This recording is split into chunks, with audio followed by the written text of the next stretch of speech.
Hello friends, स्वागत है आपका आईआर स्टडी चैनल में। और आज का जो हमारा टॉपिक रहेगा वो क्लास 11th का चैप्टर नंबर फर्स्ट रहेगा। जो क्लास 11th का जो चैप्टर फर्स्ट है उसमें हम पढ़ेंगे बेसिक कॉन्सेप्ट ऑफ केमिस्ट्री या रसायन विज्ञान के जो मूलभूत अवधारणा हैं उनके बारे में पढ़ेंगे।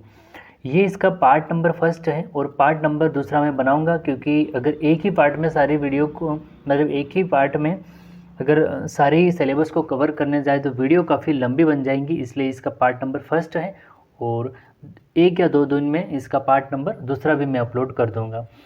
तो आइए अपने टॉपिक की ओर आगे बढ़ते हैं। सबसे फर्स्ट जो हमारा टॉपिक है वो है पदार्थ।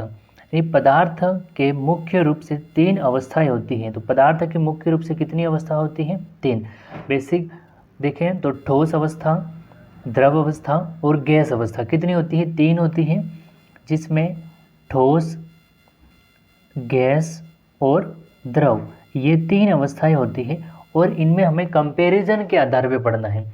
इनमें कंपेयर करते हुए तुलना करने के आधार पे पढ़ना है कि किस में कण गति कर सकते हैं, किस में कण होते हैं वो गति नहीं कर सकते हैं, किस में कणों के बीच में दूरी होती है, किस में अट्रैक्शन कितना होता है। वो एक साधारण सी सिंपल सी बात है, इसमें ध्यान रखनी पड़ेगी हमें। तो सबसे पहले पढ़ते हैं सॉलिड या ठोस। ठोस का आकार आयतन निश्चित होता है, ठोस कठोर होता है, इनके कणों के बीच में आकर्षण बल होता है, ये कण एक दूसरे के बहुत पास पास क्रमबद्ध रूप से व्यवस्थित रहते हैं। अब आप इस ठोस को बेसिकली हमें रटना नहीं, हमें समझना है। आप घर से कोई भी एक ठोस कोई भी चीज़ उठा लीजिए, या फिर आपने चौक भी देखी होगी, ठीक है, स्कूलों में चौक देखी होगी, या फिर घर पे आपने कोई भी लोहे का टेबल देखा होगा। कुछ भी सॉलिड वस्तु ले लो जो कि आपकी ठोस है, तो आपने देखा होगा कि जो लोहे की टेबल है आपके घर पे, या प्लास्टिक के चेयर है, कुछ भी चीज़ें हैं, या फिर आपका चौक का टुकड़ा ले लो, तो ये चीज़ें है किसी, ये मजबूत है पहली बात तो। यानी ठोस कैसे होते हैं? कठोर या मजबूत होते हैं। और ठोस का आकार व आयतन निश्चित है, यानी उसका आकार कितना है? आकार भाई ये इस रूप में हमें दिख रहा है, ये जो चौक है हमें इस रूप में दिख रही है, ये टेबल हमें इस रूप में दिख रही है, यानी उनका आकार निश्चित है। और आयतन का मतलब होता है वो कितना एरिया घेरता है। कहने का मतलब कोई टेबल या स्टूल है तो ये कितना एरिया घेर रहा है, तो उस वस्तु के द्वारा जितना एरिया घेरा जाता है ये उसका आयतन हो जाएगा। तो ये इसका आयतन भी निश्चित होता है। इसके बाद इन कणों के बीच में आकर्षण बल होता है। अर्थात कहने का मतलब है जब भी कोई एक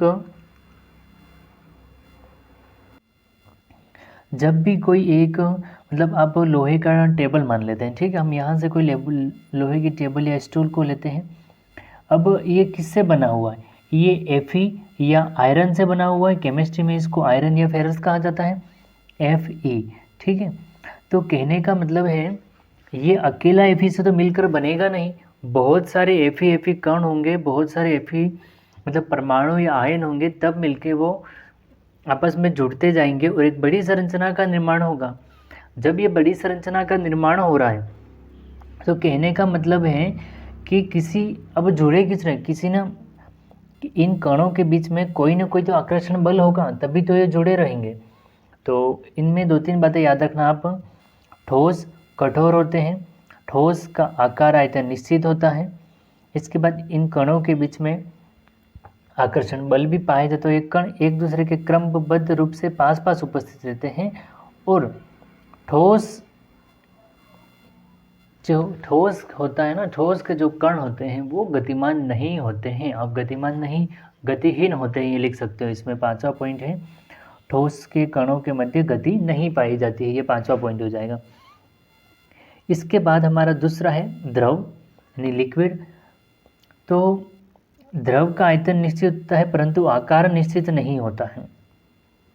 तो बिल्कुल ही सिंपल ही बात है भाई, कोई भी हम 1 लीटर पानी है या 500 ml पानी है, मिलीलीटर, ml का मतलब होता है मिलीलीटर, ml का मतलब हो जाएगा मिलीलीटर, यानी कोई भी हम पानी लेते हैं तो वो आयतन तो घेरेगा, मतलब हमने किसी बर्तन में डाल दिया, मतलब किसी बाउल में है या किसी बोतल में है या किसी ग्लास में हमने पानी डाला तो उस पानी के द्वारा उस ग्लास का एरिया तो घेरा जाएगा, तो उसका आयतन तो निश्चित होता है, उसका आयतन निश्चित होता है, लेकिन आकार निश्चित। पानी का कोई आकार थोड़ी होता है।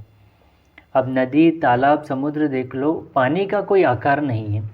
या फिर आप गिलास में देख लो, कटोरी में देख लो, अगर पानी में गिलास के अंदर डालोगे तो गिलास का आकार ले लेगा, किसी बाउल में या कटोरी में डालोगे तो उसका आकार ग्रहण कर लेगा। कहने का मतलब है द्रव के द्वारा जो एरिया घेरा जाता है उसका आयतन तो हमें पता होता है, निश्चित है, लेकिन उसका आकार निश्चित नहीं है। अर्थात ये लिखा मैंने तीसरा पॉइंट, ये कण उसी पात्र का आकार ग्रहण कर लेते हैं जिसमें उसमें रखा जाता है। और एग्जाम्पल लिख सकते हो आप, जैसे गिलास में डाल देते हैं, गिलास का आकार ग्रहण कर लेता है, बाउल या कटोरी में डालते हैं तो उसका आकार ग्रहण कर लेता है। और ये कण गति करते हैं, इसके बाद कणों के मध्य रिक्त स्थान भी होता है। ठोस की तुलना में ऐसा नहीं, ठोस में रिक्त स्थान नहीं होता है, ठोस के कणों के मध्य भी रिक्त स्थान होता है, लेकिन ये जो रिक्त स्थान होता है वो बहुत ही कम होता है कंपेयर टू लिक्विड। यानी लिक्विड में जो आपके कण होंगे उन कणों के मध्य थोड़ा सा गैप ज़्यादा होगा और ठोस में थोड़ा कम होगा। इसके बाद नेक्स्ट पॉइंट है आपका गैस है। गैस के कण अत्यधिक दूरी पर स्थित होते हैं, गैस का आकार आयतन कुछ भी निश्चित नहीं होता है। तो सिंपल सी बात है, अभी इनका आकार आयतन निश्चित, देखो आयतन भी निश्चित नहीं होता और आकार भी निश्चित। अब इसका कारण ये है कि भाई अब कोई गैस है जो हवा में है, ठीक है, उसका आप क्या शेप बनाओगे, उसका कोई शेप नहीं बन सकता, उनका कोई आयतन निश्चित नहीं होता। अब आयतन निश्चित नहीं होता उसका एक कारण है क्योंकि उसके जो कण हैं, गैस के जो भी कण हैं वो क्या करेंगे, वो बहुत ज़्यादा गतिमान रहते हैं, वो इधर से इधर, इधर से मूवेबल होते हैं, वो गति कर सकते हैं और कणों के मध्य दूरी भी काफ़ी अधिक होती है। तो इस कारण इनका आकार आयतन कुछ भी निश्चित नहीं होता है। इसके बाद उस पात्र के आयतन में पूरी तरह फैल जाती है जिसमें ये रखा जाता है, लेकिन ये उस पात्र के आयतन में, मतलब जिस तरह से अब ये सिलेंडर है कोई, और इस सिलेंडर में हमने क्या किया, इस सिलेंडर में हमने गैस भरी। अब ये जो गैस भरी इसका आयतन निश्चित नहीं है, लेकिन इस एरिया का आयतन निश्चित है, इतना एरिया घेर लेगी ये, ठीक है। इसके बाद देखते हैं, ये कण अत्यधिक दूरी पर होने के कारण आसानी से तथा तेजी से गति करते हैं। तो देखो ठोस की बात करें, सबसे पहले ठोसों के कणों के मध्य गति बहुत ही कम होती है या नहीं होती है, इनके कणों के मध्य रिक्त स्थान बहुत कम होता है। दूसरा, ठोस के कंपैरिजन में द्रव में जो कण होते हैं थोड़े गतिमान होते हैं और कणों के मध्य रिक्त स्थान भी थोड़ा अधिक होता है। और तीसरा है, गैस की तुलना करें तो गैस के कण काफ़ी अधिक दूर दूर होते हैं और गतिमान होते हैं और आसानी से गति कर लेते हैं। आकार आयतन निश्चित होता है, आकार निश्चित नहीं होता है लेकिन आयतन निश्चित होता है, ये गैस में, द्रव में। और इसके बाद गैस में आकार आयतन कुछ भी निश्चित नहीं होता है, लेकिन जिस पात्र में रखा जाता है उस पात्र के आयतन को ये जरूर घेर लेती है। तो ये तो अपने हो गई थी। अब यहाँ पे इसको देख लो, इन तीनों को देखें आप, ये आपका ठोस, ये है द्रव और ये गैस। देखो ठोस में कण कैसे हैं, बिल्कुल पास पास उपस्थित है, ये देखो बिल्कुल पास पास है, जबकि गैस में थोड़े दूर दूर स्थित है और गैस में काफ़ी दूर दूर स्थित है। ये ठोस कण बहुत बात पास पास, द्रव में थोड़े दूर दूर है और गैस में काफ़ी दूर दूर कण स्थित है। इसलिए ये डायग्राम समझ जाना, समझ में आ जाएगा आपको। इसके बाद है, इसको हम अलग से समझ लेंगे, फिर भी मैं इसको यहाँ थोड़ा आपको बता देता हूँ। देखो इनकी परिभाषा आप अलग से भी लिख सकते हो। जब भी कोई ठोस है आपका, वो द्रव में बदलना चालू हो जाता है तो उसको गलन कहा जाता है। क्या कहा जाता है? गलन। जब भी कोई ठोस पदार्थ होता है वो पिघलना प्रारंभ हो जाता है और द्रव के रूप में परिवर्तित होता है, इस प्रक्रिया को गलन कहा जाता है या गलनांक कहा जाता है। गलन या गलनांक कहा जाता है। और वो द्रव है, वो यदि गैस में परिवर्तित, अब इस द्रव के नीचे माना कि हमने ताप दे दिया, टी टेम्परेचर यानी ताप दिया, क्या दे दिया? ताप दे दिया। तो ये द्रव धीरे धीरे क्या बनेगा, वाष्प बन जाएगा। और वाष्प बन के मतलब गैस बन के उड़ जाएगा, तो ये क्या हो जाएगा, वाष्पन। ये प्रक्रिया क्या हो जाएगी, वाष्पन हो जाएगी। क्या हो जाएगी, वाष्पन। इस पॉइंट को वापस समझें। कोई ठोस पदार्थ ताप बढ़ाने पर द्रव में परिवर्तित हो जाता है, इस प्रक्रिया को गलन या गलनांक कहा जाता है। लेकिन और अधिक तापमान या टेम्परेचर बढ़ा दिया जाता है तो द्रव वो गैस में परिवर्तित हो जाता है, तो ये आपका वाष्पन कहा जाता है। क्या कहा जाता है, वाष्पन कहा जाता है। अब मैं एग्जांपल बताता हूँ आपको। जिस तरह से आपके फ्रिज में, घर पे सबके फ्रिज होंगे, बर्फ़ होगा, ठीक है। अब ये बर्फ़ को आप बहुत ज़्यादा यानी कम टेम्परेचर में ठोस में है ये फ्रिज के अंदर, बाहर निकाल दिया तो आधे घंटे के बाद या 1 घंटे के बाद पूरा का पूरा किस में बदल जाएगा, पानी में। तो वो क्या हो गया, सॉरी, वो पानी में बदल जाएगा, तो ये हो गया आपका गलन। अब ये इस तरह से पानी है, ठीक है। अब ये पानी क्या कर दिया, अब एग्जाम्पल लेते हैं अपन, मतलब ये तालाब या नदी या तालाब समझ लो, ठीक है। तो अब बहुत सूर्य की किरणें हैं बहुत तेज़। अब गर्मियों में मार्च अप्रैल मई में बहुत ज़्यादा गर्मी पड़ती है। जब देखो इसको यहाँ समझें, जिस तरह से ये आपका कोई तालाब है जिसमें पानी है और सूर्य की किरणें यहाँ पे पड़ रही है, ठीक है। सूर्य की किरणें यहाँ पे पड़ रही है, तो ये जो पानी है वो धीरे धीरे क्या करेगा, वाष्प बन के उड़ेगा। क्या करेगा, वाष्प बन के उड़ जाएगा। तो ये आपका वाष्पन, और ये गैस में परिवर्तित हो जाएगा। अब आपने घर के बेसिक घरेलू एग्जाम्पल से अपन समझ रहे हैं इसको। इसके बाद सर्दियों के दिनों में पानी गर्म कर देखा होगा आपने, हीटर या गैस पे, यहाँ पे कोई गैस जल रही है समझो, और यहाँ पे ये पानी गर्म हो रहा है और इस पे हमने ढक्कन रखा है। क्या रखा है, ढक्कन। तो जो उस ढक्कन के नीचे जो पानी है ना, वाष्प बन के उड़ रहा है, गैस बन के, तो उस ढक्कन के नीचे वो चिपक जाता है, नहीं उस ढक्कन पे वो जमता जाता है। और जैसे ही तापमान कम करेंगे तो वो गैस होती है, वो पानी के बूंदों के रूप ग्रहण कर लेता है और वापस उस बाउल में या जिस बर्तन में पानी गर्म करे थे उसमें वापस नीचे आ जाएगी। मतलब माना कि यहाँ पे हमने ढक्कन रख दिया भाई, इतना बड़ा कोई पात्र है और यहाँ पे आग जलाई है, तो ये इस तरह से गर्म होगा और यहाँ पे बूंदे जम जाएगी। ये आग ख़त्म कर देंगे या तापमान, तो ये वापस बूंदे नीचे आ जाएगी। इस प्रक्रिया को संघनन कहते हैं। क्या कहा जाता है, उस प्रक्रिया को संघनन कहते हैं। अर्थात आपको गैस से वापस द्रव बनना, क्या, गैस से वापस द्रव बनना संघनन कहता है। और बारिश इसी प्रक्रिया के द्वारा होती है, वर्षा इसी प्रक्रिया के द्वारा होती है। तो आपसे पूछा जा सकता है कि वर्षा या बादल बनते हैं, बादल बनना फिर इसके बाद वर्षा होना या बारिश होना कौन सी प्रक्रिया है, किस द्वारा होती है। तो आप लिख सकते हो कि जब किसी नदी या तालाब में द्रव होता है यानी पानी होता है, तो गर्मियों के महीने में बहुत अधिक गर्मी पड़ती है, तो वो धीरे धीरे वाष्प बनकर आकाश में उड़ जाता है। और जैसे ही तापमान धीरे धीरे कम होता है तो गैस थी, जो वाष्प था, वो धीरे धीरे द्रव का रूप ग्रहण कर लेता है। और द्रव का रूप ग्रहण करके जब वापस नीचे आ जाता है तो वो क्या हो जाएगा, आपका ये संघनन की प्रक्रिया करता है। गैस से द्रव बनना संघनन है। क्या है, संघनन। और उस पानी को आप ऐसे समझो, उस पानी को आपने किस में इकट्ठा कर लिया, एक कटोरी में, या फिर उसमें आपने क्या करा, बोतल में पानी भर दिया। भाई गर्मी के दिन वापस आ गए, जैसे गर्मी के दिन वापस आए तो आपने क्या कर दिया, उस बोतल को पानी से भर के फ्रिज में रख दिया, तो वापस ठोस बन गया।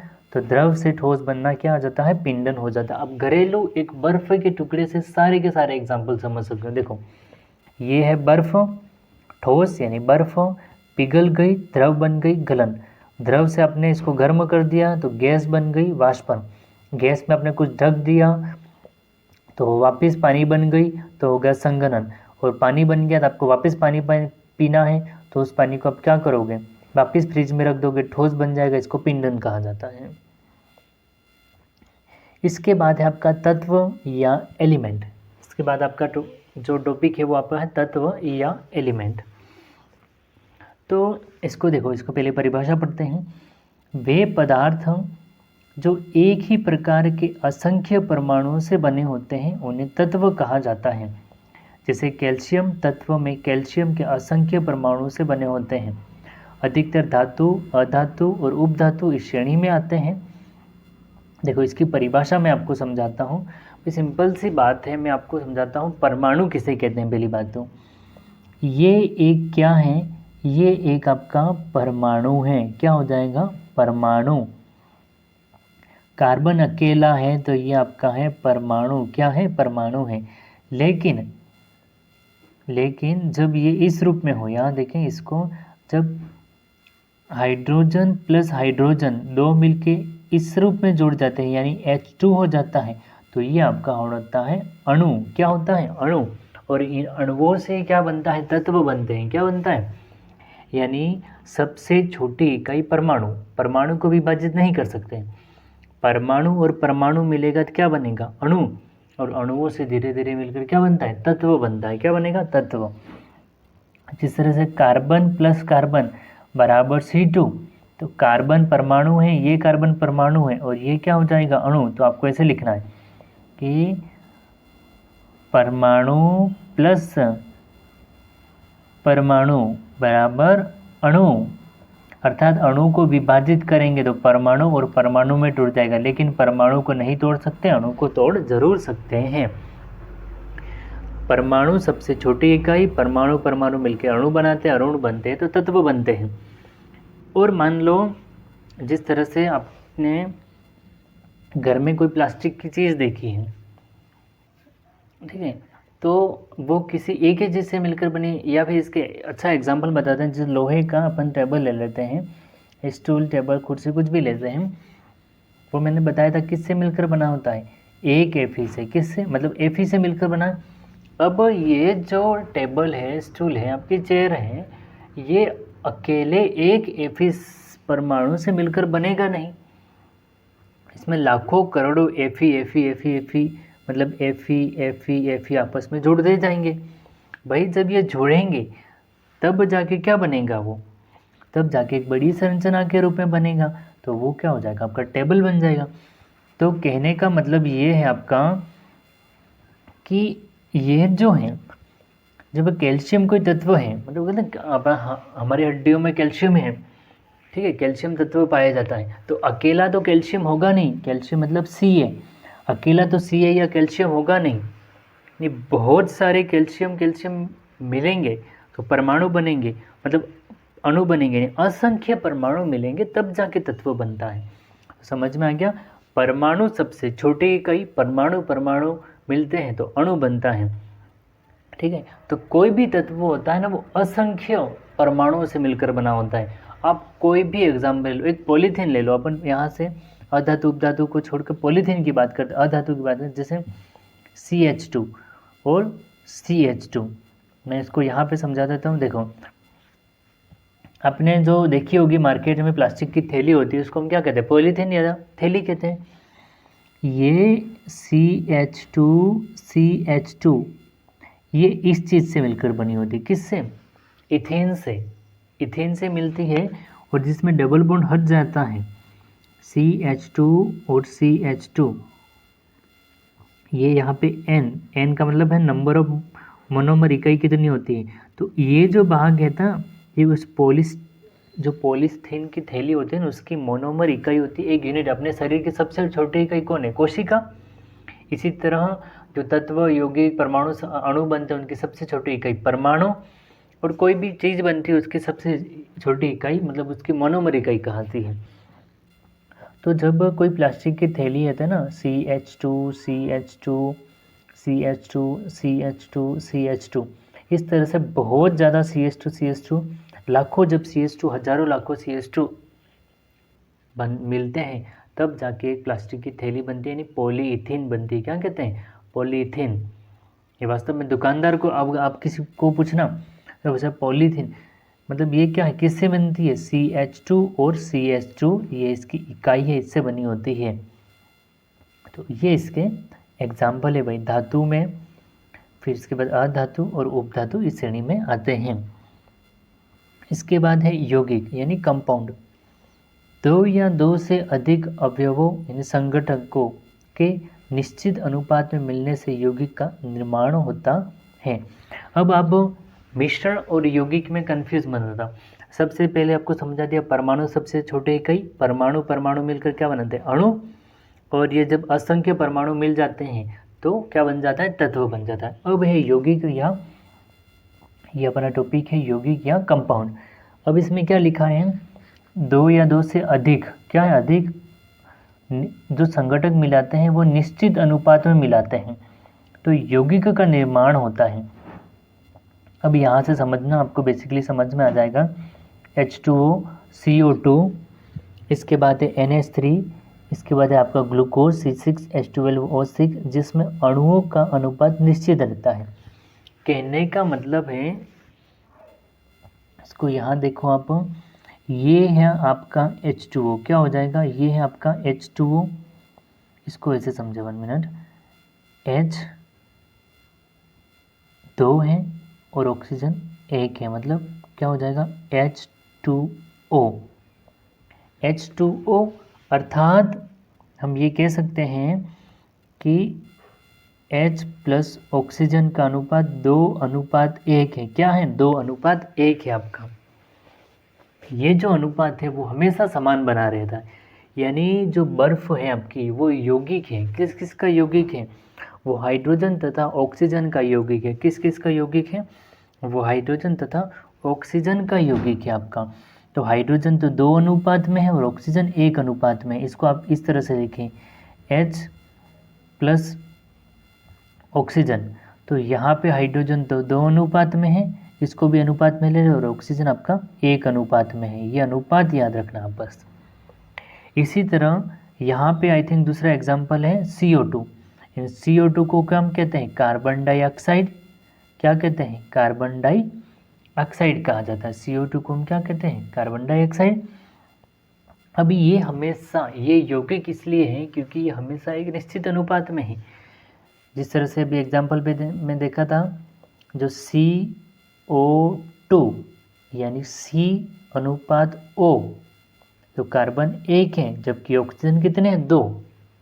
तो ये आप इस तरह से लिखना, ठीक है। यहाँ पे मैंने, उस स्टूडेंट ने यहाँ नहीं उतारा है, कोई बात नहीं, इस तरह से लिखवाया था मैंने क्लास में। अब इस तरह से लिखना है इसको कि भाई ये कार्बन हो गया और ये ऑक्सीजन हो गया। अनुपात देखें तो कार्बन का 1 अनुपात है और ऑक्सीजन 2 अनुपात में है।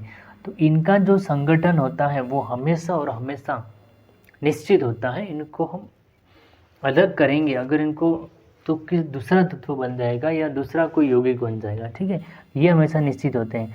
इसी तरह हम देखते हैं कि NH3 और C6H12O6, तो NH3 की बात करते हैं तो N/H, तो N तो 1 है भाई, और हाइड्रोजन कितने हैं, हाइड्रोजन आपके 3 हैं, यानी नाइट्रोजन 1 है और हाइड्रोजन कितने, 3, तो 1:3। तो इनका संगठन कैसा हो जाएगा, अर्थात यौगिक समझ में आ गया आपको। 2 या 2 से अधिक देख भाई, इसमें 2 या 2 से अधिक कहने का मतलब हाइड्रोजन भी है ऑक्सीजन भी है, लेकिन अनुपात अपना अपना फिक्स है, इसका 2 है और इसका 1 है। इसी तरह CO2 की बात करें, कार्बन और ऑक्सीजन है, कार्बन 1 फिक्स है, ऑक्सीजन 2 फिक्स है, हमेशा फिक्स रहेंगे। इसी तरह यहाँ पे समझते हैं हम इसको, तीनों को, कार्बन भी है, हाइड्रोजन भी है और ऑक्सीजन भी है। कार्बन 6 है, ऑक्सीजन 12 है, और हाइड्रोजन 12 है और ऑक्सीजन 6 है। तो इनका अनुपात कैसा है, यानी निश्चित अनुपात में मिले हुए हैं ये। इसके बाद देखते हैं हम अशुद्ध पदार्थ, मिक्सचर। अशुद्ध पदार्थ नाम से स्पष्ट है, कैसा, अशुद्ध, यानी अवयव तो 2 या 2 से अधिक होंगे। यौगिक में भी अवयव कैसे थे, 2 या 2 से अधिक थे। जिस तरह से हाइड्रोजन में हाइड्रोजन ऑक्सीजन थे, कार्बन में कार्बन ऑक्सीजन थे, लेकिन वो एक निश्चित मात्रा में मिले हुए थे।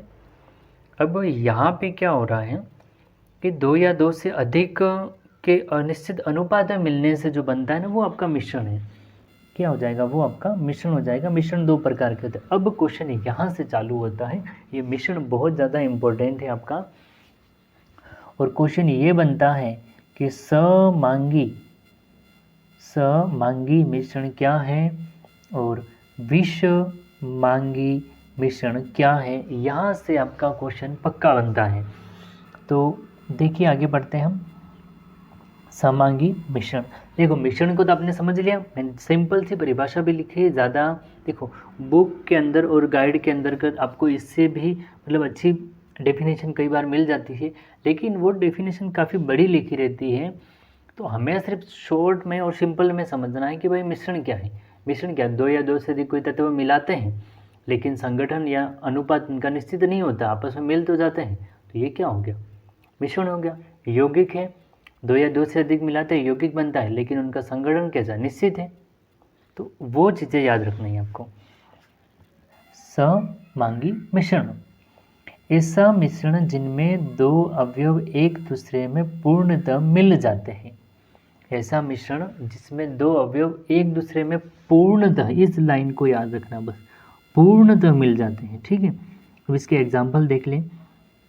नमक और जल, आपने यानी नमक का जलीय विलयन घर पे भी देखा होगा कि भाई पानी के अंतर्गत नमक मिलाते हैं तो तुरंत मिल जाता है, मिलता है कि नहीं मिलता है, तुरंत मिल जाता है। अब ये आप बोलोगे सर ये मिश्रण कैसे हुआ, तो भाई यहाँ देखें, इसको हम यहाँ समझते हैं। ये है नमक NaCl और ये है भाई H2O आपका, ये है पानी। तो कहाँ यहाँ समान दिख रहे हैं, सोचो आप, मिश्रण ही है। ये NaCl है, ये H2O है, सारे अलग अलग और किसी का कोई अनुपात भी निश्चित नहीं है, तो ये मिश्रण हो गया। दो या दो से अधिक अवयव अलग अलग मिल गए, क्या हो गए, अलग अलग मिल गए। तो यहाँ पे आप लिख सकते हो एग्जाम्पल में, जो ये मैंने नमक लिखवा है यहाँ साइड में भी लिख सकते हो आप कि NaCl नमक है प्लस H2O पानी है, दोनों आराम से एक दूसरे में मिल जाते हैं। अब ये क्यों मिलते हैं ये किसी और वीडियो में समझा दूंगा, ये थोड़ा 12th का सिलेबस हो जाता है, 12th के तो दूसरी यूनिट है, वहाँ ये बताया गया है ये क्यों मिलते हैं। ये एक नियम है जिसका नियम कहता है कि समान समान को बोलता है ध्रुवीय और अध्रुवीय विलायक। जब भी मैं बोर्ड पे इसकी जो वीडियो बनाऊंगा, इसकी टॉपिक की जब भी मैं बोर्ड पे जो वीडियो बनाऊंगा उसमें ज़रूर बता दूंगा कि ये अध्रुवीय विलायक क्या हैं, ध्रुवीय विलायक क्या हैं और किस में कैसे मतलब मिलते हैं आपस में। तो अभी तो आप सिर्फ इतना याद रखें, NaCl नमक है और H2O पानी है, दोनों मिल जाते हैं, आपने भी देखा होगा घर पे एग्जाम्पल। शर्करा और जल, ये भी आपने देखा होगा। एल्कोहल और जल का विलयन, ये तो सबने देखा होगा भाई, दारू और पानी आपस में मिल ही जाती है, तभी तो अच्छे से पी पाते हैं लोग, ठीक है, लेकिन इतनी भी ज़्यादा नहीं पीनी है। एल्कोहल, एल्कोहल यानी आपकी हो जाएगी दारू, एल्कोहल का मतलब क्या है, दारू हो जाएगी, और प्लस जल का मतलब आपका वाटर, ये दोनों आपस में मिलते हैं तभी तो पेय बनता है आपका। इसके बाद हवा का मिश्रण देखें। अब हवा में बहुत सारे, देखो नाइट्रोजन, ऑक्सीजन, ऑर्गन और कार्बन डाइऑक्साइड, इतना सारा मिश्रण होता है, लेकिन ये एक दूसरे में घुली हुई रहती है। क्या आपको हवा में दिखती है क्या ये नाइट्रोजन है, ये ऑक्सीजन, ये आर्गन, ये कार्बन डाइऑक्साइड, खुले रूप में हमें कोई दिखती नहीं है, ठीक है। तो ये हवा का मिश्रण होता है, ये आपस में मिल जाती है। तो ये आई थिंक मेरे हिसाब से आपको ये समझ में आ गया होगा कि समांगी क्या है। ऐसा मिश्रण जिनमें दो अवयव एक दूसरे में पूर्णतः मिल जाते हैं। नमक और जल का विलयन देखा होगा आपने, नमक का जलीय विलयन यानी पानी के अंदर नमक मिलाते हैं, घुल जाता है। इसके बाद कोई भी सुक्रोज ले लो आप, चीनी ले लो आप, चीनी और जल में यानी शक्कर को जल में मिलाते तो मिल जाती है इजीली। इसके बाद दारू, एल्कोहल का मतलब क्या है, दारू और जल को मिलाते तो मिल जाता है। इसके बाद हवा का मिश्रण देखो आप, हवा में सारी हवाएं हैं, मतलब सारी गैस हैं, nitrogen, oxygen, argon, carbon dioxide, तो ये गैसें हैं, तो ये भी हवा में अपने आप में मिली हुई है सारी। इसके बाद उसमें तो पूर्णता विलय। अब इसमें ऐसा मिश्रण जिसमें अवयव अनिश्चित अनुपात में एक दूसरे के रूप से स्वतंत्र रूप से रह सकते हैं। पहला कैसा है, अनिश्चित अनुपात में, अनुपात निश्चित नहीं है। दूसरी बात, एक दूसरे से स्वतंत्र भी रहते हैं। अब इसमें आप देखो, रेत और मिट्टी का विलयन, कहने का मतलब है जब भी आप रेत के अंदर मिट्टी मिला देते हो, भाई मिट्टी अलग ही दिखती है और रेत अलग ही दिखती है। रेत मिट्टी होती है वो अलग ही दिखती है और रेत भी अलग ही दिखती है, क्योंकि मिट्टी के जो कण होते हैं बहुत ज़्यादा बारीक होते हैं और रेत के कण होते हैं वो मिट्टी की तुलना में थोड़े बड़े होते हैं। इस कारण ये कैसा विषमांगी मिश्रण काफ़ी दोनों अलग अलग हो जाते हैं। इसके बाद बारूद, बारूद का मतलब बारूद निर्माण में जो चीज़ें उपयोग की जाती है वो विषमांगी मिश्रण के अंतर्गत आ जाते हैं। इसके बाद ये एग्जाम्पल और भी नहीं समझ में आया तो कोई बात नहीं, ये एग्जाम्पल तो आपने घर पे देखा, तेल और जल का विलयन। भाई ये अपना पानी है, जब इस पानी के अंदर तेल की एक दो बूंदे भी डाल देते हैं हम, थोड़ी सी भी मात्रा में, तो पूरे पानी के ऊपर ये तैरती रहती है। क्या तेल पानी में मिलता है? नहीं। तो कैसा मिश्रण है? विषमांगी मिश्रण है भाई, अलग अलग कॉम्बिनेशन है, कोई कॉम्बिनेशन ही नहीं है पानी और तेल का, तो मिलेंगे नहीं। तो कहने का मतलब एक तो दोनों अवयव निश्चित अनुपात में है तथा दोनों अवयव एक दूसरे से स्वतंत्र रूप से रह भी सकते हैं। और इसका सबसे अच्छा एग्जाम्पल आपको समझ में जाएगा, पानी के अंदर का तेल डालने पर वो तेल उसकी सतह पर रहता है, वो उसमें मिलता नहीं है, ये नहीं घुलता है। नेक्स्ट है यौगिकों के अवयव का पृथक्करण, यानी किस किस यौगिक होते हैं उनको पृथक्करण कैसे कह सकते हैं। ये तो नॉर्मली आपको ये टॉपिक हमारे आगे जरूर आएंगे, यहाँ पे मैंने बेसिक जानकारी के लिए इसको इंक्लूड कर दिया यहाँ पे इन दोनों को, एक तो ये टॉपिक और एक ये टॉपिक। यहाँ देखें, यौगिक के अवयवों का पृथक्करण करने के लिए रासायनिक विधियों का उपयोग किया जाता है। यौगिक होते हैं उनको अलग करने के लिए हम किसका उपयोग करते हैं? रासायनिक विधि का। क्योंकि आप देखो, जब भी हम जब भी हम दारू के अंतर्गत या मतलब पानी में दारू मिला देते हैं या दारू में पानी मिला दो या जल को नमक में मिला दो, तो वो क्या इजीली अपने आप अलग हो जाएगी? नहीं, हमें इसमें रासायनिक मेथड उपयोग करने पड़ेंगे। इसके बाद हम मिश्रण की बात करते हैं, ये यौगिक में रासायनिक विधियों का उपयोग करते हैं। और मिश्रण की बात करते हैं तो मिश्रण में क्रिस्टलन, आश्वाइन विधियों का उपयोग किया जाता है। अब यहाँ पे जो मिश्रण है, इसमें मिश्रण को पृथक्करण करने के लिए भौतिक विधियाँ, देखो मैं यहाँ पे जिस तरह से, ये कोई आपकी बड़ी सी कटोरी या बाउल है, कोई बर्तन है जिसमें आपने क्या मिलाया था? पानी। और पानी में आपने क्या डाल दिया? NaCl, नमक डाल दिया। जब ये नमक डाल दिया आपने, ठीक है, यहाँ पे जब आपने इसमें क्या कर दिया? नमक डाल दिया, और यहाँ से आपने इसको गर्म किया। अब गर्म करते जा रहे हो, तो एक टाइम आएगा जब H2O जो पानी था वो तो गैस बन के उड़ जाएगा, लेकिन NaCl उसकी सतह पर यानी थोड़ा सा रह जाएगा। दूसरी बात, क्रिस्टलन का मतलब होता है कणों का समूह के रूप में एक जगह इकट्ठा हो जाना, यानी जमा हो जाना। जिस तरह से कई बार चीनी होती है या नमक होता है, वो उस बर्तन के पेंदे में इस रूप में आप मिलाते ही जा रहे, तो वो इस रूप में यहाँ पे पेंदे में थोड़ा समूह के रूप में एकत्रित हो जाते हैं। क्या होता है? समूह के रूप में एकत्रित हो जाते हैं, जिसे क्रिस्टलन कहा जाता है। इनकी विधियाँ हैं ये, और ये विधि आपकी मतलब 8वीं 9वीं जब ये यूनिट आएगी, थोड़ी यूनिट आगे चलेगी, तब हम इन विधियों को जरूर पढ़ेंगे।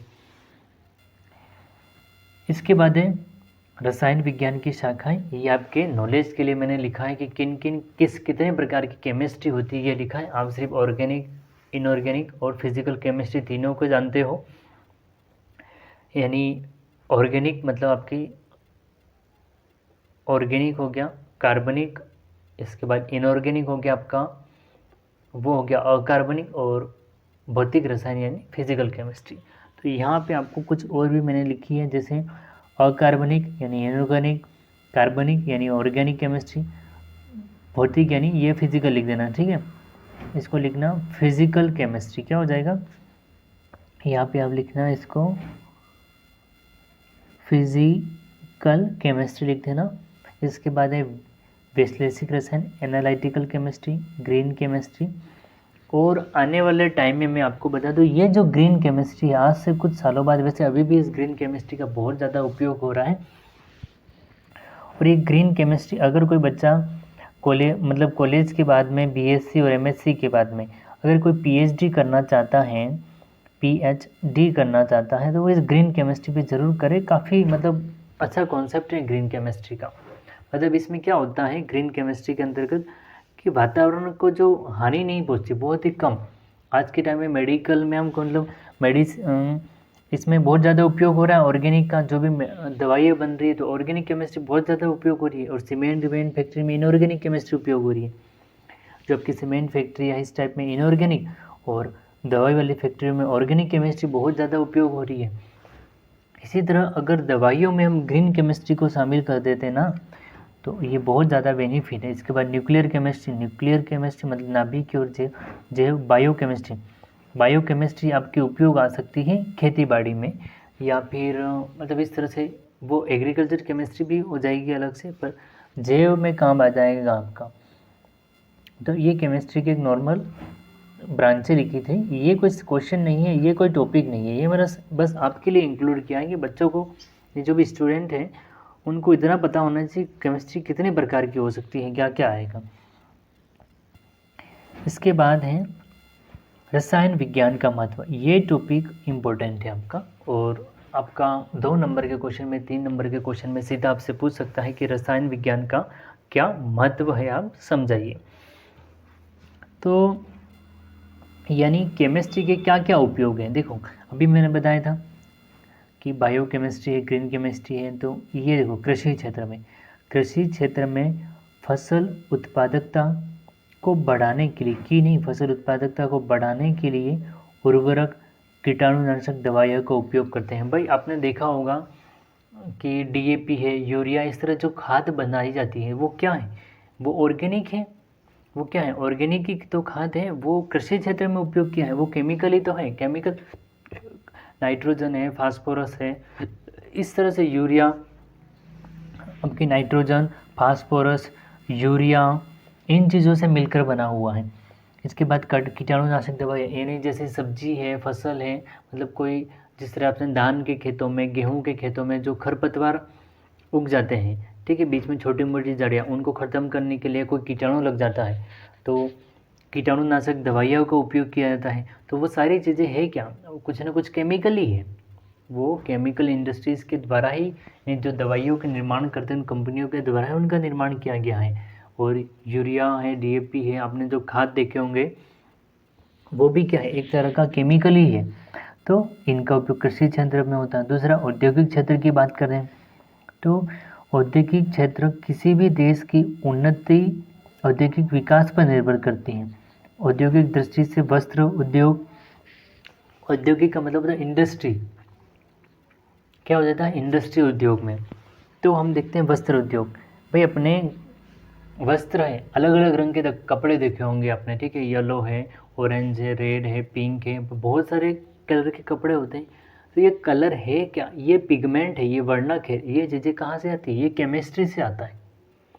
मतलब हमें केमिस्ट्री में ही, अभी आपको 11th में और 12th में इतना नहीं है, लेकिन जब आप एमएससी लेवल, बीएससी लेवल में जाओगे तब आपको पता चल जाएगा वर्णक पिगमेंट क्या होते हैं, और केमिस्ट्री में इन पिगमेंट का, इन कलरों का निर्माण कैसे होते हैं। जब आप प्रैक्टिकल करोगे एमएससी या बीएससी के, तब आपको थोड़ा बहुत सिखाया जाएगा कि कंपनियों के अंतर्गत, यानी जो आपकी इंडस्ट्री है उनके अंतर्गत पिगमेंट कलर कैसे तैयार किया जाता है। तो वस्त्र उद्योग में कहाँ, सीमेंट उद्योग में मैंने बता दिया इनऑर्गेनिक केमिस्ट्री बहुत ज़्यादा काम आती है। अब सीमेंट उद्योग में भी जिप्सम मिलाया जाता है, चूना पत्थर, इस तरह से जो चीज़ें मतलब मिलाई जाती है आपकी, तो वो रॉक फॉस्फेट भी आई थिंक थोड़ा बहुत मिलाया जाता है। ये जो चीज़ें होती हैं सीमेंट उद्योग में, तो ये केमिकल है। प्लास्टिक उद्योग, सबको पता है प्लास्टिक उद्योग में भी केमिकल होते हैं, ठीक है। इसके विभिन्न प्रकार के उद्योगों में, यानी इससे आज के टाइम पे आप इंडस्ट्री ले लो, यानी दवाई निर्माण की कंपनी ले लो, कपड़े निर्माण की कंपनी ले लो, कोई आपके प्लास्टिक निर्माण की कंपनी, कुछ भी छोटी से बड़ी कंपनियां ले लो, उस हर कंपनी में कुछ ना कुछ तो केमिकल उपयोग होते ही होते हैं। इसके बाद चिकित्सा क्षेत्र में, ये तो किसी को बताने की ज़रूरत ही नहीं है, इंजेक्शन है आपका। इसके बाद मेडिसिन है, हर किसी में क्या हो रहा है, दवाई है, दवाई के उपकरण बनाने में, तो वो सारी केमिस्ट्री की ब्रांच के अंतर्गत ही आते हैं। इसके बाद देखो चिकित्सा के क्षेत्र में ये देख लेना, ऑपरेशन के समय व्यक्ति को बेहोश करने के लिए क्लोरोफॉर्म का उपयोग किया जाता है। अपने मूवियों में देखा होगा कि जब कोई एक विलन होता है, हीरोइन को, मतलब पुरानी वाली मूवियों में, अभी तो ऐसा कम होता है, पुरानी मूवी में एक रुमाल पे मतलब कुछ केमिकल छिड़क के हीरोइन के मुंह पे इस तरह लगा के उसको बेहोश करके ले जाते थे गाड़ी में, और जो हीरो होता है विलन को मार के अपनी हीरोइन को छुड़वा के ले आता था। तो ये जो बताते थे ना, वो क्लोरोफॉर्म है। वो क्या आता है, क्लोरोफॉर्म। और कोई व्यक्ति है जिसका एक्सीडेंट कुछ हो गया है, उसका पैर मतलब क्या हो गया है, पैर कुचल गया या पैर पे ज़्यादा लग गई, ऐसी स्थिति में उसका पैर काटना पड़ रहा है, तो भाई जिंदा व्यक्ति है उसका पैर काटोगे तो उसको कितना दर्द होगा। तो ऐसे टाइम पे उस पैर पे इंजेक्शन दिया जाएगा और वो पैर क्या कर देगा, उस पैर को बेहोश कर देंगे। वो पैर क्या हो जाएगा, निष्क्रिय हो जाएगा। दिमाग में हमें पता तो रहेगा कि हमारा पैर निष्क्रिय हो गया है, कुछ काम नहीं कर रहा है। जब उसको पैर को काटेंगे हम या पैर के साथ में कुछ भी ऑपरेशन करेंगे, उस पैर को सीधा करेंगे, हड्डी लगाएंगे या कुछ भी करेंगे हम, तो वो हमें पता ही नहीं चलेगा क्योंकि पैर कैसा हो चुका है, निष्क्रिय, बेहोश हो चुका है। और ऑपरेशन के टाइम में जब चीराफाड़ी करते हैं यानी शल्य चिकित्सा का यूज़ किया जाता है ऑपरेशन में, तो तब भी क्लोरोफॉर्म का उपयोग किया जाता है। तो बेहोश करने में क्लोरोफॉर्म। और इतना याद रखना कि भाई इस क्लोरोफॉर्म की एक लिमिट से अधिक मात्रा हो गई तो इंसान हमेशा के लिए बेहोश हो जाएगा। और आपने सुना भी होगा कि हॉस्पिटल में कहते हैं कि ऑपरेशन के टाइम में होश नहीं आया, मतलब ऑपरेशन के बाद होश नहीं आया, वो मर गई। तो अधिकांश क्या हो जाते हैं, जो नए नए डॉक्टर होते हैं या फिर जो नए नर्सेज होती है जो सीखते हैं ऑपरेशन करना, या उनका फर्स्ट टाइम ऑपरेशन होता है या सीखने जब जाते हैं, तो ऐसा कोई मरीज आ गया वो ऑपरेशन करना, और वो ऑपरेशन जब उनको करते हैं ना, अगर वो क्लोरोफॉर्म, जब इनको बेहोश करने की जो दवाई दी जाती है, इंजेक्शन दिया जाता है, जब वो दवाई जो क्लोरोफॉर्म है, इसके अलावा भी बहुत सारी मेडिसिन यूज़ होती है, वैक्सीन मतलब इंजेक्शन दी जाती है। जब ये इंजेक्शन दी जाएगी, यदि इसकी मात्रा ज़्यादा हो गई तो वो हमेशा के लिए सो जाएगा, वापस नहीं उठेगा। इसलिए ये भी चीज़ें ध्यान रखनी पड़ती है। इसके बाद कोबाल्ट 60 का उपयोग कैंसर में किया जाता है। कोबाल्ट 60 का उपयोग कैंसर में किया जाता है। इसके बाद सिस्पेस्टेनिन दवाई का उपयोग कैंसर के उपचार में किया जाता है। इसके बाद एजिडोथाइमिडिन दवाई का उपयोग एड्स के उपचार में किया जाता है। यहाँ पे 2-3 और मेडिसिन थे, लेकिन मैंने सिंपल सा इसका ही नाम लिख लिया क्योंकि ज़्यादा हो जाती, क्योंकि नाम ही ऐसे थे। इसका खुद का नाम देख लो आप, एजिडोथाइमिडिन के बच्चों को याद ही नहीं रहे, तो ऐसे 2-3 नाम और हो जाते तो ज़्यादा कन्फ्यूज़ हो जाते। इसलिए मैंने शॉर्ट सिंपल लिख दिया है कि कोबाल्ट 60 का उपयोग कैंसर में, सिस्पेटिडिन का उपयोग कैंसर में और एजिडोथाइमिडिन का उपयोग एड्स की दवाइयों में, मतलब एड्स के उपचार में किया जाता है। ये तो आपके चिकित्सा क्षेत्र में, और इसको अच्छे से आप ज़रूर याद कर लें, ये आपके एग्ज़ाम में पूछा जा सकता है। इसके बाद रक्षा क्षेत्र में, रक्षा क्षेत्र में बनाए जाने वाले विभिन्न रक्षा सामग्री, विस्फोट पदार्थ बनाने में रसायन का उपयोग किया जाता है। कहने का मतलब है यहाँ पे आपका एक तो TNT ट्राई नाइट्रोटालुइन है, ये विस्फोटक पदार्थ हो। कौन सा? TNT। यहाँ पे एग्जाम्पल नहीं लिखा, आप लिख सकते हो TNT ट्राई नाइट्रोटालुइन एक विस्फोटक पदार्थ है। बारूद एक विस्फोटक। रक्षा क्षेत्र में भाई जो गोलियाँ बनाई जाती हैं, जो बम बनाए जाते हैं, और TNT ट्राई नाइट्रोटालुइन लिख लेना, ट्राई नाइट्रोटालुइन, ये जो बनाए जाते हैं ये कैसे विस्फोटक हैं। इसके बाद आपका बुलेट प्रूफ जैकेट बनाया जाता है। यानी किसी न किसी क्षेत्र में भी केमिस्ट्री का यहाँ पे भी योगदान है, रक्षा क्षेत्र में भी केमिस्ट्री का काफ़ी योगदान रहता है। अब ये अगर चीज़ें आपने नहीं देखी, बारूद है, TNT ट्राई नाइट्रो, ये बुलेट प्रूफ जैकेट नहीं है, तो एक इसका घरेलू, मैं आपको घरेलू तो क्या, आपने कई बार मूवी में देखा होगा या फिर अभी तो डूंगरपुर में भी कई बार आंसू गैस, आंसू गैस सुना होगा। जब भी चुनाव होता है तो आपस में 2 गुट में लड़ाई हो जाती है तो पुलिस के द्वारा आंसू गैस को छोड़ा गया, यानी आंसू गैस के गोले छोड़े गए। ये अश्रु गैस क्या है, ये हम आगे ज़रूर पढ़ेंगे। हमारी एक तो हंसने वाली गैस क्या है, इसके बाद रुलाने वाली गैस कौन सी है, और मतलब आंसू गैस कौन सी थी, ये गैसें होती है। तो अश्रु गैस या आंसू गैस कौन सी होती है, तो वो भी क्या है, वो भी केमिकल ही है, तो वो भी रक्षा क्षेत्र में उपयोग कर रहे हैं हम। तो इस तरह से आप और चीज़ों को बढ़ा चढ़ा कर भी अच्छा, और भी दूसरे पॉइंट आपको भी जो पता है तो वो भी इंक्लूड कर सकते हो आप। इसके बाद है ये बेसिक कॉन्सेप्ट के लिए डाला मैंने ये दोनों टॉपिक। ये आपके ऐसे एग्जाम में नहीं पूछेगा कि केमिकल और फिजिकल प्रॉपर्टी क्या है, लेकिन ये बेसिक कॉन्सेप्ट के लिए मैंने डाला है ताकि सभी स्टूडेंट को यह ध्यान रहे कि पदार्थ के कौन कौन से गुणधर्म होते हैं और क्या क्या गुणधर्म क्या कहलाते हैं। भौतिक गुणधर्म यानी इंग्लिश में इसको कहा जाता है फिजिकल प्रॉपर्टीज़, फिजिकल प्रॉपर्टीज़ कहा जाता है। देखो और ये आपका है रासायनिक गुणधर्म। इसको रटने से पहले मैं आपको, जो चीज़, मेरे शब्दों को ध्यान से सुने, जो चीज़ हमें ऊपर से दिखाई देती है, कहने का मतलब एक कोई चौक का टुकड़ा है या कोई दवाई है, ठीक है, कोई टैबलेट है, कुछ भी है, जो हमें ऊपर से दिखाई देती है, गोल है, पतली है, लंबी है, मोटा है, मतलब या फिर उसका आकार कैसा है, ठीक है। इसके बाद उसका रंग कैसा है, उसका गलनांक क्वथनांक कैसा है, वो लिक्विड है कि ठोस है कि वो गैस है। ये जो चीज़ें होती है ना, ये उसके जो बाहरी रूपरेखा तैयार होती है ना, वो इसका भौतिक गुणधर्म है। और अंदर आंतरिक चीज़ें कहने का मतलब वो अम्लीय है, वो क्षारीय है, वो किस चीज़ से मिलकर बना हुआ है, उसमें कार्बन मिलाई गई, एक ऑक्सीजन मिलाया गया, उसमें हाइड्रोजन मिला हुआ है, उसमें सोडियम मिला हुआ है, उसमें क्लोरोफॉर्म मिला हुआ है, उसमें क्या मिला हुआ है, अंदर की चीज़ें हैं, वो रासायनिक गुणधर्म है। क्या है? रासायनिक गुणधर्म है। जिस तरह से देखिए, किसी पदार्थ का रंग, ये यहाँ पे उसने स्टूडेंट ने गलत लिख लिया है। किसी पदार्थ का रंग उसकी अवस्था तथा उसकी अवस्था, ठोस, द्रव, गैस, गलनांक, क्वथनांक, घनत्व आदि गुण उस पदार्थ के भौतिक गुण कहलाते हैं। मैंने यहाँ पे नोट्स लिखे, उससे ज़्यादा मेरे शब्दों पे आप ध्यान रखें। किसी पदार्थ की बाहरी रूपरेखा, जैसे उसका रंग है, उसका आकार है, यहाँ आकार लिख लेना, रंग है, उसका आकार है, जैसे उसकी अवस्था का मतलब ठोस है, द्रव है, गैस है, गलनांक क्वथनांक क्या है, उसका घनत्व क्या है, उसका आयतन क्या है, आयतन भी लिख लेना आप, ठीक है, उसका आयतन क्या है, आदि गुण भौतिक गुणधर्म कहलाते हैं।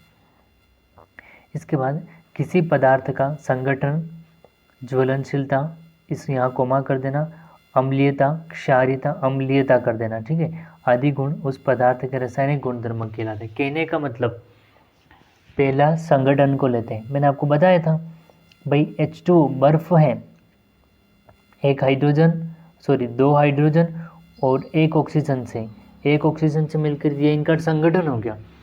ज्वलनशीलता का मतलब क्या, वो जलने पर हमें दर्द महसूस होता है कि नहीं होता है, या वो इजीली जल जाता है। इसके बाद अम्लीयता और क्षारीयता, अम्ल क्षार अलग से टॉपिक होगा अपना, लेकिन फिर भी देख लेना अम्लीयता और क्षारीयता। इसके बाद उस पदार्थ के ये क्या है, रासायनिक गुणधर्म है।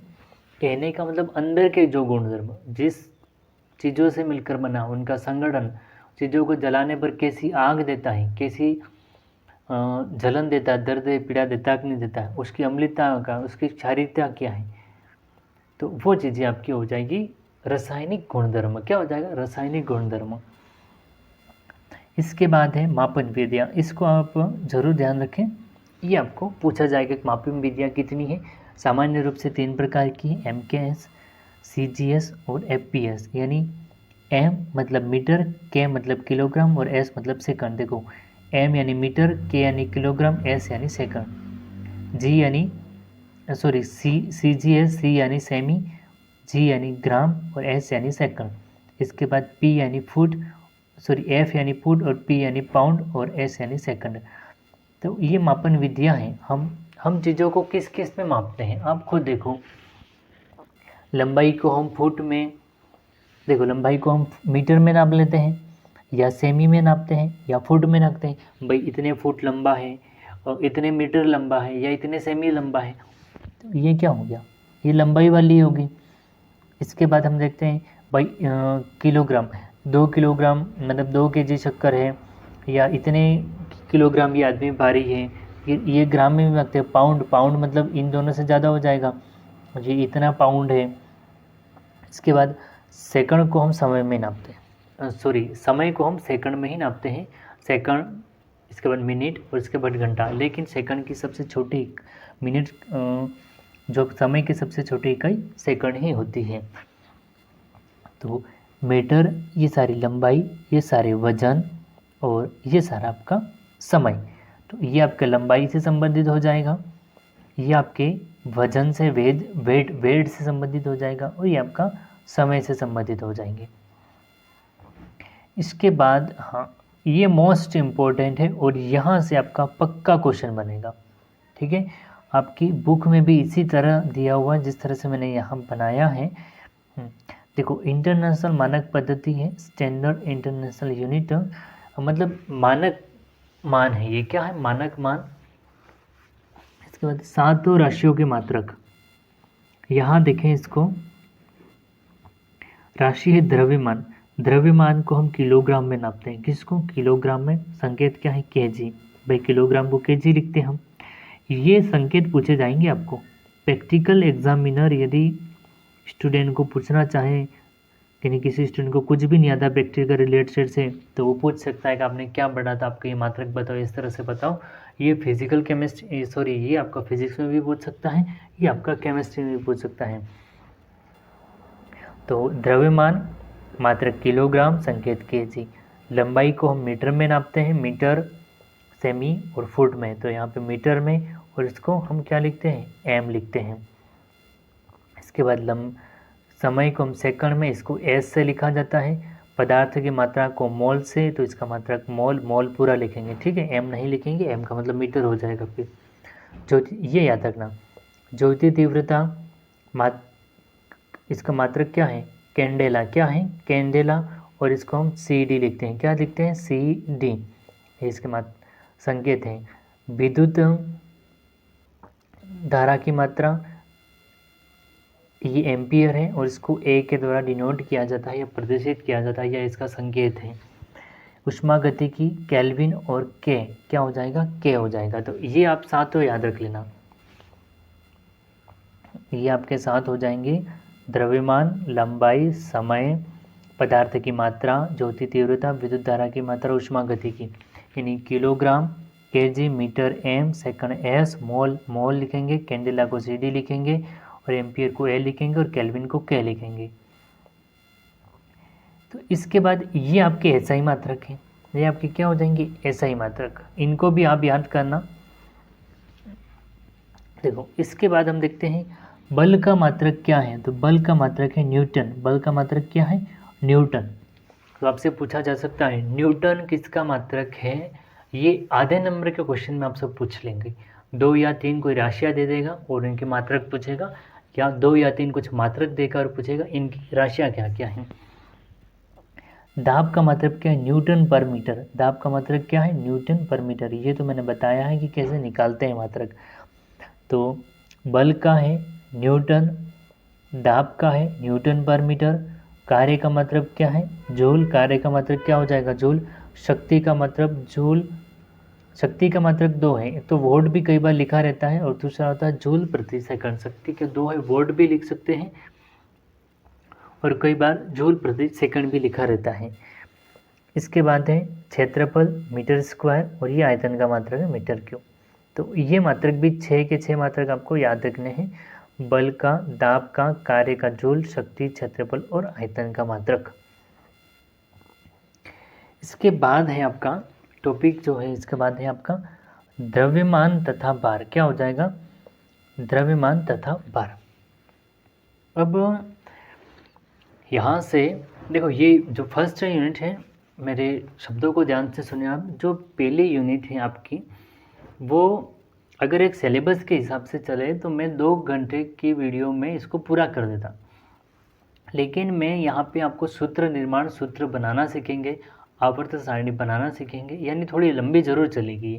इसके बाद दूसरी तीसरी यूनिट तो आपकी कम वीडियो में बन जाएगी, क्योंकि बेसिक कॉन्सेप्ट हम पहले से कवर कर लेंगे तो ईजिली आगे पढ़ सकते हैं।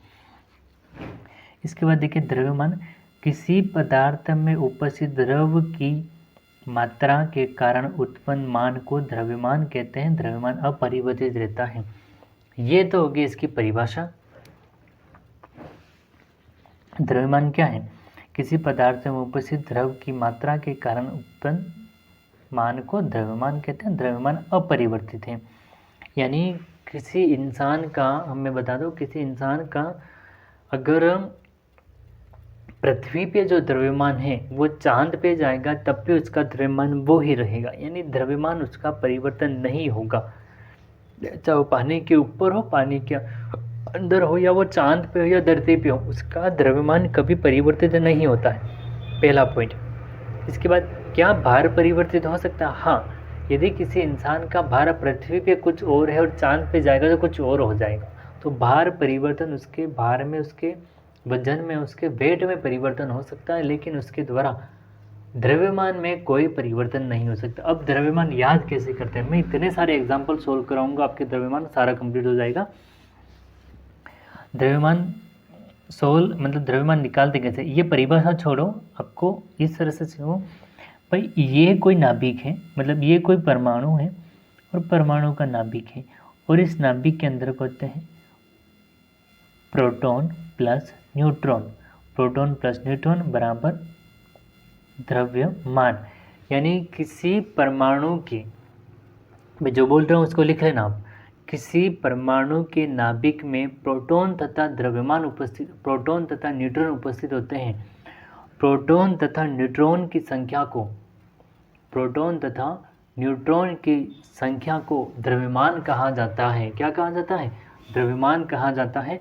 आप यहाँ सिर्फ परिभाषा देख लीजिए, आपको दिक्कत नहीं होगी। जो मैं दूसरा एक वीडियो बनाऊंगा उसमें द्रव्यमान निकालना सीख लेंगे, कोई दिक्कत नहीं होगी। तो proton plus neutron, proton plus neutron की संख्या क्या है? द्रव्यमान। तो यहाँ पे आप लिख भी सकते हो कि ना किसी परमाणु के नाभिक में प्रोटॉन प्लस न्यूट्रॉन उपस्थित होते हैं, इनकी कुल संख्या को क्या कहा जाता है? द्रव्यमान संख्या कहा जाता है।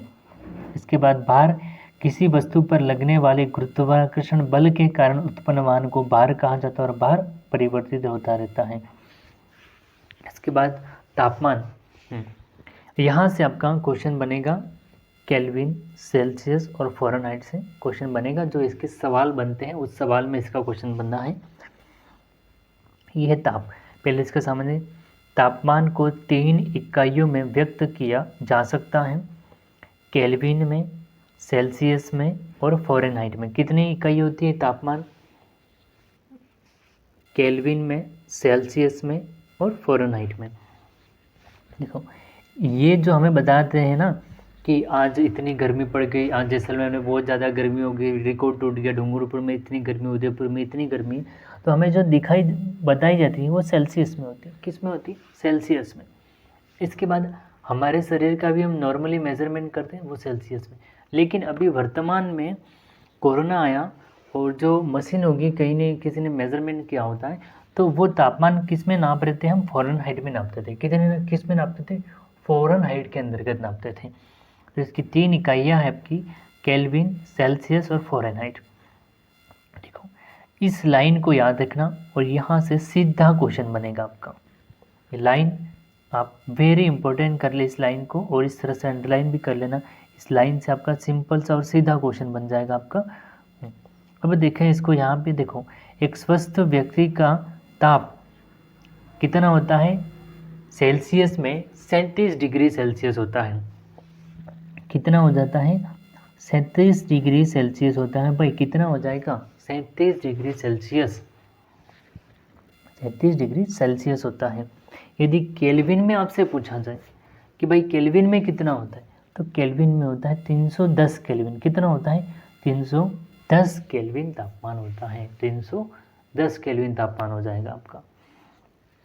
इसके बाद यदि आपसे फ़ारेनहाइट में पूछा जाए, किस में पूछा जाए? फ़ारेनहाइट में, तो 98.6 फ़ारेनहाइट यानी 98 डिग्री 98.6 फ़ारेनहाइट में होता है। तो ये लाइन याद रखना बंदा।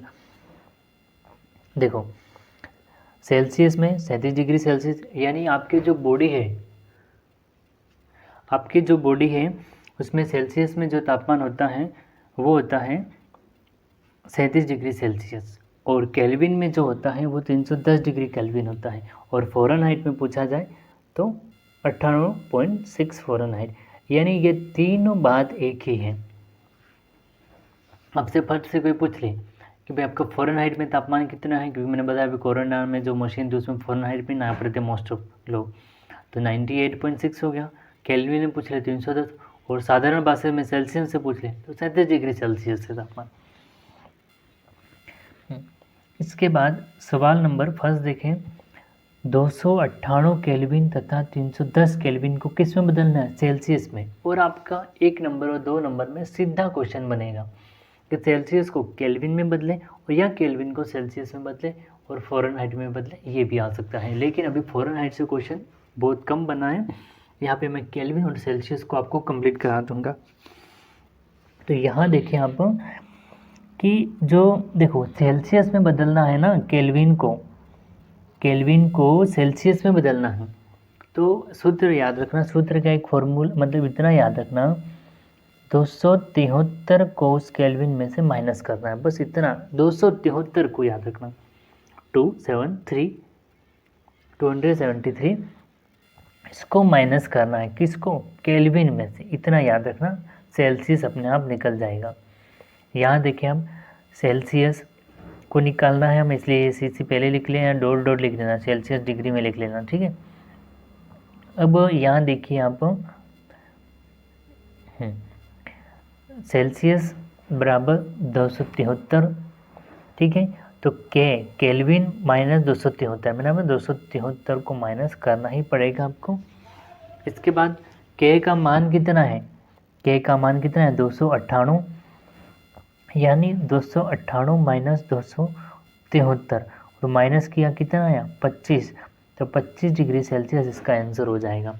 तो आपको जब केल्विन को सेल्सियस में बदलना है तो 273 माइनस करना पड़ेगा, और सेल्सियस को केल्विन में बदलना है तो 273 को जोड़ना पड़ेगा। क्या करना पड़ेगा? जोड़ना पड़ेगा। तो अभी तो हम क्या कर रहे हैं? माइनस कर रहे हैं। इसी तरह ये सवाल देखिए आप यहाँ पे कि यहाँ पे देखिए सेल्सियस में बदलना है किसको? 310 को। किसको? 310 को। तो के बराबर यहाँ पे ये ले आया है, के माइनस 273 की बात करते हैं, तो के है 310 माइनस 273, तो आ कितना गया? 37 डिग्री सेल्सियस। कितना आ गया? 37 डिग्री। तो इसका आंसर 37 डिग्री सेल्सियस। हाँ, ये आपका रूम टेम्परेचर है। क्या है? Room temperature. 25 डिग्री सेल्सियस जो तापमान है वो आपका कमरे का तापमान है। किसका है? कोई पूछे कि रूम का साधारण तापमान कितना होता है? 25 डिग्री सेल्सियस होता है। मानव शरीर का तापमान कितना होता है? 37 डिग्री सेल्सियस होता है। इसके बाद नेक्स्ट है आपका सेल्सियस को केल्विन में बदलना है। दूसरा क्या है? सेल्सियस को केल्विन के अंतर्गत बदलना है आपको। सेल्सियस को किस में बदलना है? सेल्सियस में, केल्विन में। तो मैंने बताया था 273 को, किसको? 273 को क्या करना है? प्लस करना है, जोड़ना पड़ेगा, और उसमें माइनस कर रहे थे। यहाँ देखिए सी प्लस 273 यानी 100 डिग्री सेल्सियस आ गया, प्लस 273 यानी केल्विन कितना आ गया? 373 केल्विन आ गया इसका आंसर। अगर सेल्सियस में बदलना है, केल्विन को जोड़ना है, केल्विन को सेल्सियस में बदलना है तो माइनस करना है, प्लस माइनस याद रखना, और आंकड़ा याद रखना 273। इसके बाद रासायनिक सहयोग के नियम। अब मैंने बेसिक कॉन्सेप्ट के सारे छोटे छोटे 4-5 नियम हैं आपके। देखो, फर्स्ट यूनिट में आपको मोल क्या है, द्रव्यमान क्या है, प्रतिशत क्या है, तो ये हैं, और छोटे छोटे 4-5 नियम हैं। तो अब यहाँ से आपका कोई भी क्वेश्चन मतलब घुमा के नहीं आएगा, कोई भी ज़्यादा फैक्ट वाला क्वेश्चन नहीं आएगा, साधारण सा सिंपल सा क्वेश्चन बनेगा कि द्रव्यमान संरक्षण क्या का नियम क्या है, स्थिर संगठन का नियम क्या है। तो ये सिंपल से नियम ही है और आपको तुरंत समझ में आ जाएगा। तो आइए चले देखते हैं अपने टॉपिक को और आगे बढ़ते हैं। पहला नियम, द्रव्यमान संरक्षण का नियम। इतना याद रखें, द्रव्यमान तो मैंने आपको बता दिया था क्या होता है? अपरिवर्तित होता है। क्या होता है? अपरिवर्तित। चाहे वो चांद पे रहे, चाहे वो धरती में रहे, चाहे पानी के ऊपर रहे, पानी के अंदर रहे या धरती पे रहे, द्रव्यमान नहीं बदलेगा, लेकिन भार बदल सकता है। तो द्रव्यमान संरक्षण, देखो नाम, अब यहाँ देखिए मेरे सब, संरक्षण का मतलब क्या होता है? यानी सुरक्षित है वो। क्या है? संरक्षण। हमें संरक्षण प्रदान किया, प्रोटेक्शन उसको प्रदान की, रिजर्व। तो यहाँ सुने, द्रव्यमान का न तो निर्माण किया जा सकता है, नहीं द्रव्यमान को नष्ट, यानी किसी भी द्रव्यमान को न तो बना सकते हम, नहीं उसको खत्म कर सकते। यही द्रव्यमान संरक्षण का नियम है। ठीक है, यह नियम लेवाशी नामक लेवोसिस भी है। ठीक है, कई जगह लेवोसिस भी लिखा है, लेवोसिए या लेवासिस, EL है। लेवोसिस नामक वैज्ञानिक ने दिया था। इस नियम के अनुसार द्रव्य को न तो उत्पन्न कर सकते हैं, न ही नष्ट कर सकते हैं, वो एक दूसरे रूप में परिवर्तित किया जा सकता है। बस इतना सा याद रखना है। द्रव्यमान संरक्षण का नियम आपको आधे नंबर में, एक नंबर में सीधा पूछा जाएगा कि क्या है, बता देना। कोई भी द्रव्यमान न तो उत्पन्न कर सकते हैं न ही नष्ट कर सकते हैं, लेकिन वो एक रूप से दूसरे रूप में परिवर्तित तो वो हो जाएगा। जिस तरह से आप देखो कि कोई पानी है, भाई पानी है वो वाष्प बन के उड़ गया, इसका मतलब ख़त्म नहीं हो गया, उस पानी का द्रव्यमान अभी भी है। और वो ठंडा होकर वापस बर्फ़ बन गया, मतलब नीचे आ गया पानी बन के, गैस से पानी बन गया, तो तब भी द्रव्यमान उतना ही है। द्रव्यमान हमेशा निश्चित रहेगा। इसके बाद है स्थिर संगठन का नियम। क्या है स्थिर संगठन? यहाँ पे इतने को याद रखिए। स्थिर, स्थिर का मतलब क्या है? निश्चित है, स्थिर है, बदल नहीं सकता। संगठन यानी संगठन जिस चीज़ों से मिलकर बना है, जिन चीज़ों से मिलकर बना हुआ था। मैंने आपको एग्जाम्पल बताया, हाइड्रोजन, कार्बन का, NH3 का, ग्लूकोज का, वही नियम यहाँ लग रहा है, वही अनुपात यहाँ पे याद रखना है। देखो यहाँ देखें, यह नियम प्रोउस्ट नामक वैज्ञानिक ने दिया था। हाँ देखो, नाम से कन्फ्यूजन मत होना, आप इतना याद रखें। और आपकी 11th की बुक में भी अलग अलग नाम, थोड़े अलग अलग नाम दे दिए हैं। इसको प्रीस्ट भी कर दिया है, किसी बुक में प्रोउस्ट कर दिया है, गाइड में भी थोड़े अलग नाम हैं। नाम से इतना कोई टेंशन नहीं लेना आप। इस नियम के अनुसार किसी शुद्ध यौगिक के नमूने में उपस्थित तत्वों के द्रव्यमान का संगठन हमेशा निश्चित रहता है। जैसे जल H2O के नमूने में हाइड्रोजन तथा ऑक्सीजन के परमाणुओं का अनुपात हमेशा 2:1 रहता है। ये मैंने आपको पहले बता दिया था। स्थिर संगठन मतलब यहाँ इसको समझें। देखो यहाँ पे हम बात करते हैं CO2 की, कार्बन अनुपात ऑक्सीजन की बात करते हैं। कार्बन हमेशा 1 ही रहेगा और ऑक्सीजन हमेशा 2 ही रहेंगे। ये वातावरण में जो CO2 है वो हमेशा इस रूप में ही रहती है। तो स्थिर संगठन है। संगठन कहने का मतलब अब मतलब 3-4 चीज़ें मिल जाए, 3-4 फ्रेंड मिले, आपके दोस्त मिले, बातें कर रहे तो क्या बने? ग्रुप हो गया, संगठन हो गया आपका। ठीक है। इसी तरह CO2 मतलब C6H मतलब H12O11, इसकी बात करते हैं अपन। C6H12O6 यानी कार्बन, हाइड्रोजन, ऑक्सीजन। अनुपात पूछे तो इसका 6 का 6, इसका 12 का 12, इसका 6, ये हमेशा फिक्स रहेगा। स्थिर संगठन का अनुपात है। तो ये जो मैंने 2-3 एग्जाम्पल ऊपर बताए थे वो यहाँ पे आप लिख लेना। एक तो पहला एग्जाम्पल ये हो गया, H2O के नमूने में हाइड्रोजन ऑक्सीजन का अनुपात। दूसरा लिख लेना आप, CO2 के नमूने में कार्बन का 1 और O2 का 2 होता है, और वो ग्लूकोज वाला भी लिख देना आप। तो ये 2-3 एग्जाम्पल और लिख लेना। इसके बाद है तीसरा आवोगाद्रो का नियम। ये आपका पूछा गया है। एक तो द्रव्यमान संरक्षण का नियम ज़्यादा पूछा गया और आवोगाद्रो का नियम भी आपके पूछा गया है। यहाँ देखें इसको, देखो आवोगाद्रो का नियम क्या कहते हैं? समान दाब पर समान आयतन वाली, इसमें समान ताप करना, ठीक है, आयतन वाली 2 गैसों में उपस्थित परमाणु, अणु या कणों की संख्या भी समान रहती है। इसमें 3 बातें याद रखना। समान ताप है, समान दाब है और समान आयतन वाली कोई 2 गैसें मिला दी तो उनमें अणुओं और परमाणुओं की संख्या भी समान रहती है, या आयन की संख्या भी समान रहती है।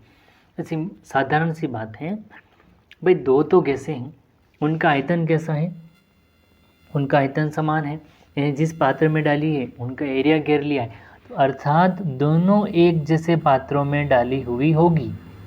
ये भाई इस तरह से एक जैसे 2 पात्र होंगे, और दाब हम ऊपर से दाब डाल रहे हैं वो भी दोनों में समान होगा, और नीचे से जो ताप दे रहे हैं, हीट कर रहे हैं, वो भी समान होगा। समान आयतन का मतलब इतना एरिया घेरा गया इस गैस के द्वारा, तो इतना एरिया इसका भी होगा। ये पहला और ये दूसरा दोनों समान। ऊपर से हमने दाब डाला, ढक्कन लगा दिया, दाब डाल रहे हैं, प्रेशर डाल रहे हैं, वो भी कैसा होगा? समान। इसके बाद ताप, हम हीट कर रहे हैं इसको, आग लगा के या गैस पे हीट दे रहे हैं, किसी भी इलेक्ट्रॉनिक चूल्हे भी आ गए आज के टाइम में, तो हीट दे रहे हैं, वो भी कैसा है?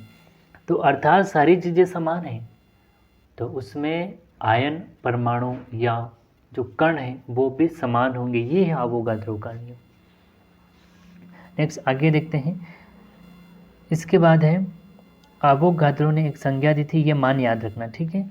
ये मान आप जरूर याद रखना कि ये परमाणु या कण होता है, एवोगाद्रो ने ये मान दिया था। इस लाइन को आप अच्छे से याद कर लेना। बाकी नियम क्या है, समान ताप पर समान आयतन वाली दो गैसें हैं तो उनका कण आयन परमाणु भी समान होंगे, ये एवोगाद्रो का नियम है। और एवोगाद्रो का मान है ये एवोगाद्रो ने एक संख्या दी थी, इसको आप रट लेना या इसको अच्छे से याद कर लेना।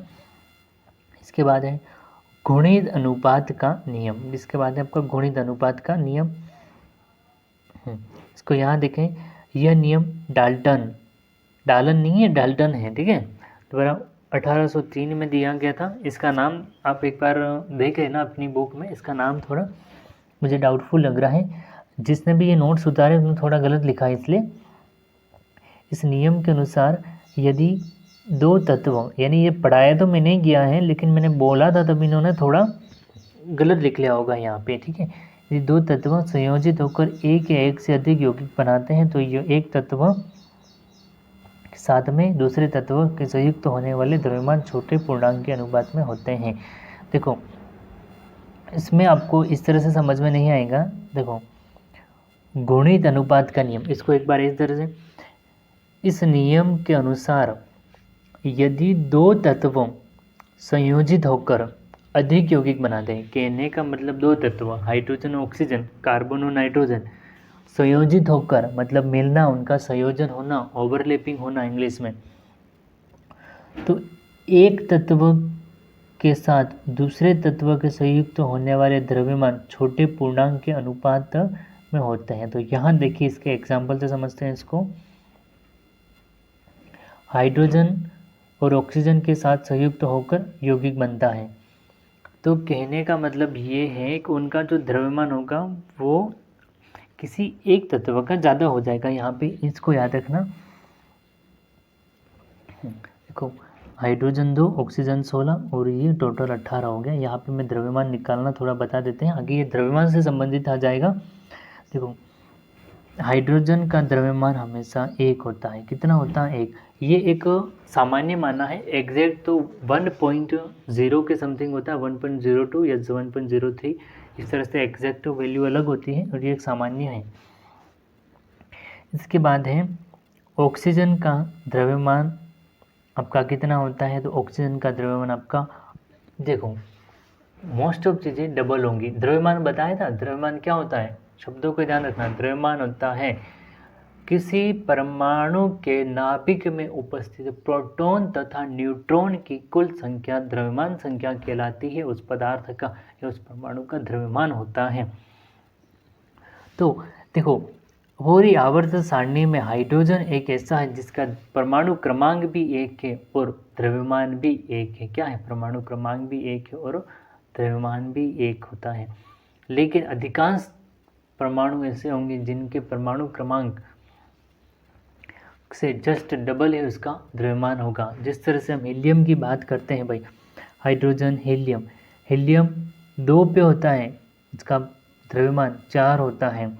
इसके बाद हम देखते हैं कार्बन कितने पे होता है? 6 पे होता है, द्रव्यमान 12 होता है। नाइट्रोजन 60 पे होता है, द्रव्यमान 14 होता है। ऑक्सीजन 8 पे होता है, द्रव्यमान इसका 16 होता है, जस्ट डबल है। तो यहाँ पे इसका द्रव्यमान कितना हो गया? 16। जब इन दोनों को जोड़ेंगे तो 18 हो जाएगा। इसके बाद आपका डाल्टन का परमाणु सिद्धांत क्या हो जाएगा? डाल्टन का परमाणु सिद्धांत हो जाएगा। इसको वेरी इंपॉर्टेंट कर ले या मोस्ट इंपॉर्टेंट कर ले, आपका सीधा बड़ा क्वेश्चन बनेगा कि परमाणु डाल्टन का परमाणु सिद्धांत क्या है और क्या क्या निष्कर्ष निकाले डाल्टन ने। तो यहाँ देखिए अब इसको समझते हैं। डाल्टन के अनुसार द्रव छोटे अविभाज्य कणों से मिलकर बना होता है जिन्हें ऑटोसोम का लिखा है, ठीक है। ऑटोमोस, कई जगह ऑटोमोस और ऑटोसोम लिखा है, अविभाज्य कण कहा जाता है। ये याद रख ले, हिंदी वाला कोई बात नहीं। अर्थात डाल्टन ने कहा कि कोई भी द्रव है वो छोटे छोटे कणों से मिलकर बना है और ये छोटे छोटे जो कण हैं वो विभाजित नहीं होते हैं। क्या होते हैं? विभाजित नहीं होते हैं। और उन छोटों कणों को इसने क्या बोल दिया? अविभाज्य कण या ऑटोमोस या ऑटोसोम कहा गया, ठीक है। इन कणों को क्या कहा? तो ये इसने नियम बताया। डाल्टन ने मतलब प्रयोग किया काफ़ी टाइम, तो उसका अध्ययन किया। इसके बाद उसने कहा कि भाई कोई भी द्रव्य है वो छोटे छोटे कणों से मिलकर बना हुआ है और ये कण विभाजित नहीं हो रहे, ये कण विभाजित नहीं कर सकते हैं। तो आप खुद बताओ ऐसे कण कौन थे? परमाणु थे। मैंने आपको बताया था परमाणु और परमाणु मिलके अणु बनाते हैं, अणु को तोड़ सकते हैं, परमाणु को तोड़ नहीं सकते हैं। तो यहाँ देखें डाल्टन ने अपने प्रयोग में निम्न निष्कर्ष निकाले, ये 5 पॉइंट याद रख लेना। ये 5 पॉइंट ही इसके नियम हैं और मतलब ये नियम से संबंधित है, कंप्लीट हो जाएगा। द्रव्य अविभाज्य परमाणु से मिलकर बना होता है, अतः किसी पदार्थ की सबसे छोटी इकाई परमाणु होती है। हमारे शरीर की सबसे छोटी इकाई कोशिका, सेल होती है। इसी तरह कोई भी पदार्थ है उसकी सबसे छोटी इकाई क्या होती है? परमाणु होती है। वो परमाणु से मिलकर होता है, परमाणु ही इसका अविभाज्य कण है, ये डाल्टन ने बताया। दूसरा, एक तत्व में उपस्थित सभी परमाणु समान प्रकृति के होते हैं। तो बिल्कुल सही है, ये एग्जाम्पल भी हमने बताया। कोई टेबल है आपके पास, ठीक है, वो Fe मतलब आयरन लोहे के कणों से मिलकर बनी होती है, समान प्रकृति के होते हैं। दूसरा एग्जाम्पल पॉलीथीन का बताया था, CH2 double bond CH2, ethene होती है, डबल बॉन्ड को हटाते हैं तो CH2 बनता जाता है और पॉलीथीन एक बड़ी थैली बन जाती है। तो एक जैसे परमाणु होते हैं। परमाणु पदार्थ की सबसे छोटी इकाई है जो कि रासायनिक सहयोग करते हैं, अर्थात केमिकल जो रिएक्शन होती है उसमें भाग लेते हैं। इसके बाद है 2 या 2 से अधिक तत्व के परमाणु सरल अनुपात से सहयोग कर अणुओं का निर्माण करते हैं। कहने का मतलब जब 2 या 2 से, वही परिभाषा, जब परमाणु प्लस परमाणु मिलता है तो क्या बनता है? अणु बनते हैं। तो यही बताया गया, जब 2 या 2 से अधिक परमाणु मिल जाते हैं तो अणुओं का निर्माण करते हैं। इसी तरह परमाणु न ही उत्पन्न किए जा सकते हैं और न ही नष्ट किए जा सकते हैं। तो वो भी मैंने आपको बताया था कि परमाणु को न तो नष्ट कर सकते हैं, ठीक है, क्योंकि सबसे छोटी इकाई है भाई। तो ये 5 हैं आपके डाल्टन के नियम, इसको मोस्ट इम्पोर्टेंट कर लेना। डाल्टन के निष्कर्ष हैं ये सारे। इसके बाद हम पढ़ेंगे कि द्रव्यमान परमाणु, यानी परमाणु द्रव्यमान क्या है या द्रव्यमान क्या है। पहले तो मैंने एक वो परिभाषा बताई कि किसी भी द्वारा मतलब आयतन है वो मतलब उसका क्या हो जाएगा, उत्पन्न मान को द्रव्यमान कहा जाता है। तो वो जो एक सिंपल सी परिभाषा होगी। द्रव्यमान की परिभाषा तो सबको आती है, बेसिकली कई जगह परिभाषा मिल जाएगी आपको, लेकिन हमें द्रव्यमान निकालना सीखना पड़ेगा कि उसका द्रव्यमान क्या है। तो यहाँ देखें, किसी परमाणु का द्रव्यमान उस परमाणु के नाभिक में उपस्थित प्रोटॉन न्यूट्रॉन की संख्या परमाणु का द्रव्यमान कहलाती है। बस यही लाइन याद रखना और यही लिखना है आपको एग्जाम, तभी एग्जामिनर आपको पूरे में से पूरे मतलब एक नंबर में से एक नंबर पूरा देगा। आप इर्द गिर्द की फालतू परिभाषा लिखेंगे तो वो आपको नंबर कम देगा। आपको फैक्ट पॉइंट लिखना है कि कोई भी परमाणु, उस परमाणु में नाभिक होता है और नाभिक में प्रोटॉन प्लस न्यूट्रॉन होते हैं, उनकी संख्या को द्रव्यमान कहा जाता है। इसके बाद परमाणु द्रव्यमान कार्बन 12 को मानक माना जाता है और ये कार्बन का एक समस्थानिक है।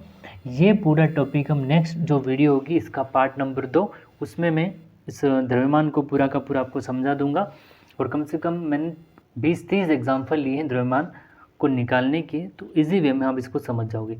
अगर ये वीडियो आपको पसंद आती है तो वीडियो को लाइक करें, शेयर करें और चैनल को सब्सक्राइब नहीं किया है तो चैनल को सब्सक्राइब भी कर लें और नोटिफिकेशन बेल को मतलब प्रेस कर लें, क्योंकि जो नेक्स्ट वीडियो होगा उसको नोटिफिकेशन आपको ज़रूर मिल जाएगी। Thank you.